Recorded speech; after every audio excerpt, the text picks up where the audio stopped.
Good soul, they're not just watching you, they are hunting you, because you are the prophecy child, carrying the most threatening bloodline this planet has ever known. You have been marked since birth, not for destruction, but for destiny. The chaos, the betrayals, the constant resistance, none of it was random. It was the world's way of trying to contain what cannot be contained. Divine power in human form. Right now, ancient energies are awakening within you. You are the descendant of beings who didn't just walk the earth. They shaped it. They moved matter with force. They healed with intention and spoke reality into form. The world fears what you carry because it cannot control it. You were never meant to blend in. You were sent to reawaken humanity. You want to know why your life has been harder than everyone else's? Because easy doesn't forge diamonds. Comfort doesn't create warriors. Your soul did not choose an easy incarnation. It chose effectiveness. It chose maximum impact. It chose to be placed exactly where the breakthrough and the most difficult and most necessary. That is not punishment. That is strategy.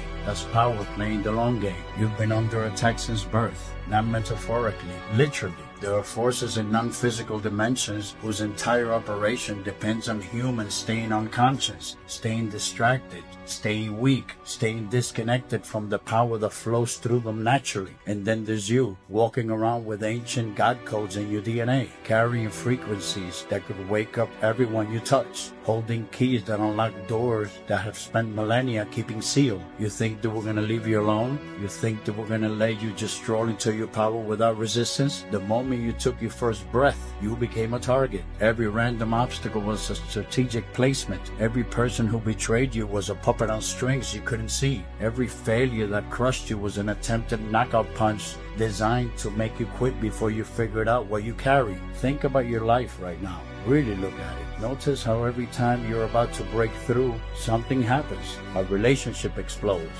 an accident, money gets low, opportunities vanish. You thought that was bad luck. You thought maybe you weren't meant for success. But what if I told you that those were not accidents? Those were coordinated spiritual attacks, timed precisely to stop your ascension. Your depression, that was spiritual warfare. Your anxiety, psychic attacks. Your isolation, strategic removal of distractions. So you have no choice but to develop internal strength. Nothing was random. Nothing was wasted. Every single thing that happened to you was either part of your activation sequence or an enemy attack trying to prevent that activation. And the fact that you're still here, still conscious, still searching, means the attacks failed. Means you're stronger than what they sent to stop you.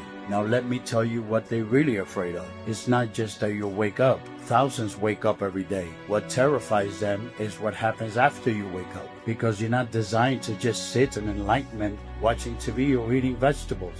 You are designed to disrupt, to expose, to dismantle. You carry a frequency that automatically dissolves illusions when you walk into a room. You hold a vibration that wakes people up, whether they want to wake up or not. You're a living weapon against every system built on lies. And your bloodline, go back far enough and you'll find that they were the ones who made kings fear. They were the ones that were exterminated, crucified, baked in ovens because they couldn't be controlled, they couldn't be bought, they couldn't be threatened into silence. That DNA is in you. That fire is in your blood. That refusal to bow is encoded in your cells. This is why you've never been able to just accept what everyone else accepts. Why authority figures always felt threatened by you even when you weren't challenging them. Why you question everything, test everything, refuse to believe everything just because it's the status quo. That is not rebellion. That is your bloodline asserting itself. That is your ancestors speaking through your instincts, saying don't you dare submit to anyone. And make sure that when you wake up in the morning in the esoteric hours and your feet touch the ground, the devil will say,